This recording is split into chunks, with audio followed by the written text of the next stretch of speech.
25 වන අයිෆා සම්මාන උළෙල රාජස්ථානයේදී පැවැතුණා. ඉන්දියානු සිනමාවේ විශිෂ්ට සිනමා කෘතීන් මෙන්ම නළු නිළියන් වෙනුවෙන් සම්මාන පිරිනැමීමයි මෙම සම්මාන උළෙලේ අරමුණ වන්නේ.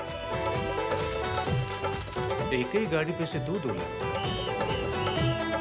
මෙවර සම්මාන උළෙලේ වැඩියෙන්ම සම්මාන දිනාගත්තේ ලාපතා ලේඩීස් චිත්‍රපටයයි. එම චිත්‍රපටයට සම්මාන 10ක් හිමි වුණා. මෙවර අයිෆා සම්මාන උළෙල සිය රිදී ජුබිලිය සැමරීමද විශේෂත්වයක්. හොඳම අධ්‍යක්ෂණය වෙනුවෙන් අයිෆා සම්මානය කිරන් රාව් දිනාගත්තේ ලාපතා ලේඩීස් චිත්‍රපටය වෙනුවෙන්. ප්‍රධාන චරිතයක් වෙනුවෙන් සිදු කළ විශිෂ්ට රංගනයට නිමාන්ෂී ගෝයල් කාන්තාංශයේ සම්මානය දිනාගත්තා.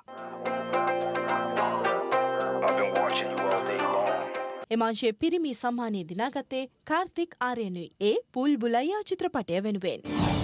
කැනඩාවේ පාලක ලිබරල් පක්ෂයේ නව ප්‍රධානියා ලෙස එරට හිටපු මහබැංකු අධිපතිවරයෙකු වන මාක් කානි පත් කරගෙන තිබෙනවා. ඒත් සමග ඔහු එරට මීළඟ අග්‍රාමාත්‍යවරයා ලෙසද ඉදිරියේදී දියුරුම් දීමට නියමිතයි. ඊයේ රාත්‍රියේ පැවති මෙම ඡන්ද විමසීමේදී 59 හැවිරිදි කානි 85.9ක ඉහළ ඡන්ද ප්‍රතිශතයක් ලබා ගනිමින් ජයග්‍රහණය කළා. කැනඩියානු අග්‍රාමාත්‍ය ජස්ටින් ට්‍රූඩෝගෙන් පසු මාක් කානි සියදුරේ වැඩබාර ගැනීමට නියමිතයි. මැතිවරණයෙන් ජයග්‍රහණය කළ කානි සිය ආධාරකරුවන් අමතා ප්‍රකාශ කළේ කැනඩාවට කිසිම ආකාරයකින් හෝ කිසිම අවස්ථාවක ඇමරිකාවේ කොටසක් වීමට ඉඩ තබන්නේ නැති බවයි. කැනඩාවේ මහමැතිවරණයක් පැවැත්වීමට නියමිතව ඇත්තේ ලබන ඔක්තෝබර් මාසයේදී. නමුත් මාක් කානිට හිමිව ඇති බලතල අනුව ඊට පෙර මැතිවරණයක් ප්‍රකාශයට පත් කළ හැකි බවයි වාර්තා වන්නේ.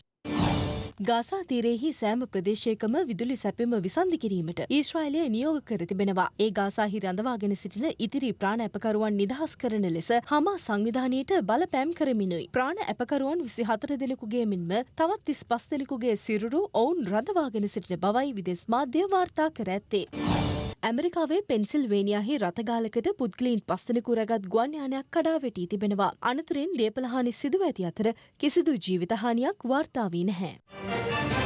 රටේ ලෝකෙ සිදුවන උණුසුම් පුවත් දැනගන්න සියත නිවුස් YouTube channel එක අදම subscribe කරන්න.